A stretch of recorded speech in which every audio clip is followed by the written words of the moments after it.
Adi ama si ama na kpɔ video ya. Mi kpɔ nyi na mi kpɔ video avɔ. Na ya I like it. Ya share. Ya jagba mi ya subscribe. Na mi apa YouTube channels. Iko mo ya kpɔ mi le lafia. Mo ya tso nsawam. Vous va joindre le bruit quand il est coforedia. Moi ya pour me la fille, moi ni a glan kan. Aka be sang gba avu le di tom. Moto han le di zom. Ta le nye pe me gba vu ade kran bona. E bona yige kran ye ko ga ba avu le mo ya zam. Aka le mi kwale mo woda. Moto so han le ngo gba bona. Avu ade ga le me gba bona kan. Ba gake babia nye be no fia be miaƒe leaders so alo miaƒe Ghana alo Africa country a tagboe me le miasi alo kese alo nkanye miaƒe kuhe one ofia be moya na no ala onye jijokpokpo amegamegan to na di minister do kran la fia o kpɔ moya o nyale moya le o to na dzi nkata mo aten awɔ emoya emonyi ya ikole emole evonu bi agble afia nye one of the major road alo mo ke o to na dzi pa gake gadudu vivivo miaƒe minister yo MP yo amegamegan politicians yo walo Ghana ƒe ga ava kɔ investment le for enia outside abrochi hey ke va de foreign account me la fima o de ga wa fla aƒe gangan company ko o le makata lo Ghana ƒe resources so akɔ yi le abrochi ava kɔ no enu yi ke menye enua wom la fima wa do ƒe viwo kata na school abroad ake mo la nyi la fia eno to ana bu wa go masego no nye kafra nya pa susu me ko alo fipo dado onye o eno akra na bu wa masego go masego because na ile abroad fia ele me be couple le abroad akpado kaka teƒe geɖe even ne zɔzɔm kura me di kpɔgo me ke ɖeka kpɔge le emɔ ƒe akpa ɖe ko gake Ghana yi ke nye Ghana si ke nu sia nu tso afia cocoa tso afia gold tso afia timber tso afia edze tso afia manganese tso afia nu gbogbo zã tso afia Ghana fia si ke nye yevo be both natural resources ple ya natural resources nu ke nye jojome ƒe nu si ke nye kesno nu nu ke xoasi kata tso afia nane keme le yevo ƒe dogaka kpolie oti develop yevo ƒe deda miaƒe dukɔ nye ya miaƒe road nye ya enu ya de edze dukɔa ao medze mi crown mata yevo no glombe Africa mi le poor Africa mi le poor afio no nyebe nu sia nu petrol nu sia nu to afia especially Ghana afia petrol kran nu sia nu all the resources si kan be the ke alo gede mele country vovo a like country gede ti develop au Ghana like Ghana ya kpɔmi le evumonyi ya enu ya je dukɔa azo menye enu wo mi le ko le dukɔ ƒe ngblemo enu wo mi le ne miaƒe leaders wo kpoa wa ten atro tso ƒe nu ya wo mo le me evumonyi ya ko le vumonji le da ye kpɔmi ne vuwo nu ya kra le be vuwa na to mo ya gake vuwa va to mo heme because elabena emo amenyo monyi ya azo ne tsidza evuwa ɖeke meti tso na me vuwa ɖeke meti va na etsi xɔna fia kata la branka gata o de kran gata o nye ya gata la me xe eme kpoa etsi lɔ rɔba trɔ la fia gata la nye ya aleke tsi yɔ ge kafi asi ato afia eye tsi me haha ge ɖe mɔa dzi o eʋu mɔ nye akpɔm yele lo menye gbeme nye o menye afi bubu nye o Ghana miaƒe mɔ nye ya tso nsam emɔ ya link to Koforidua ata tsɔ mɔ ya kɔ yi le Ebre nye akpɔm yele enu ya de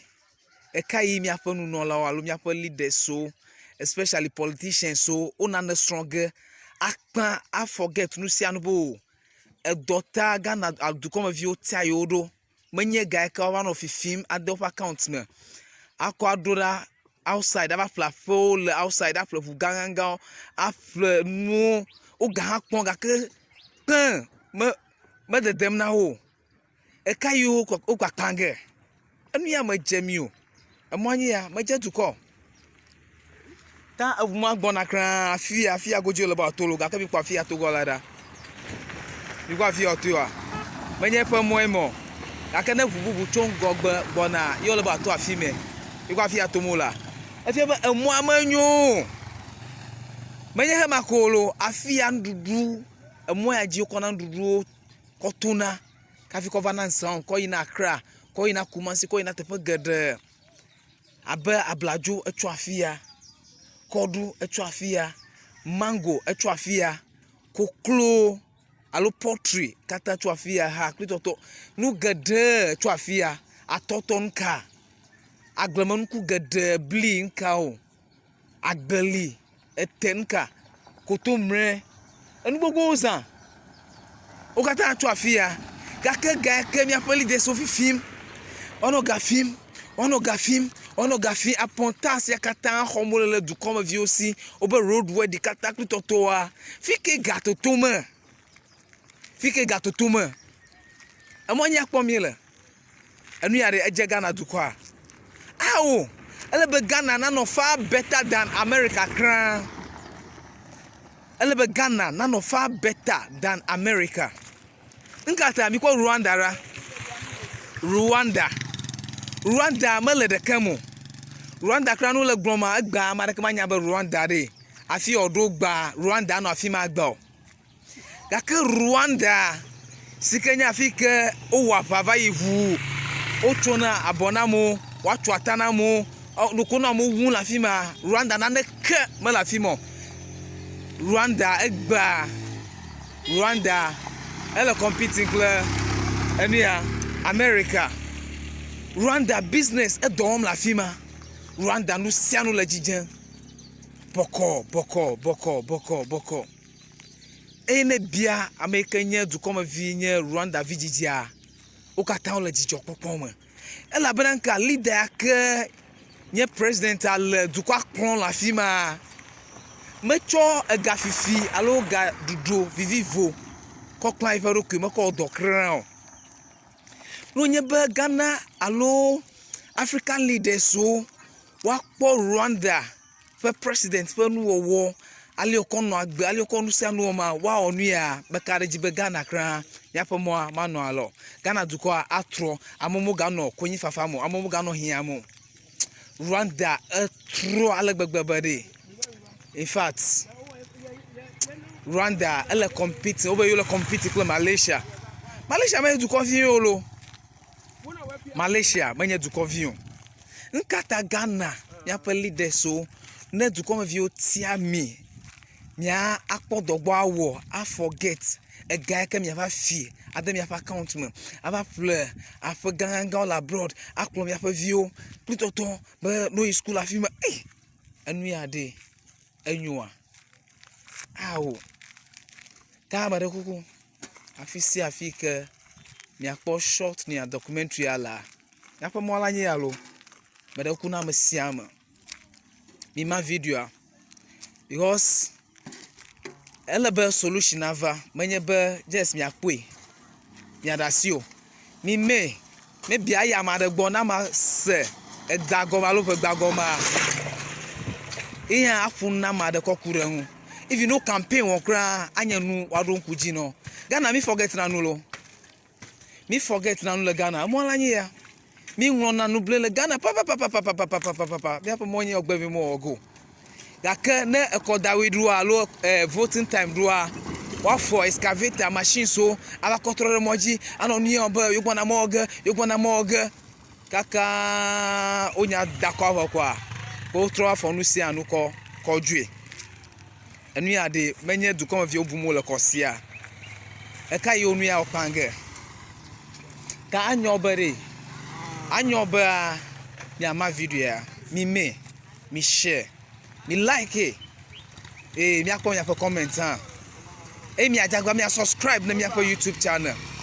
ga kokpere hu a mi ga nro blue advert mi ata place advert le mi akọ Ewenyigba TV ji because if you have Ewenyigba TV amo pompa edu dem eblu dem da figure damage agba church o company o individual unka shop o maybe on your advert am ready be me business plan me I can't me forget to me subscribe na me for YouTube channel alebe esia ya me for mojiva ge plan e penya jojo akpa na me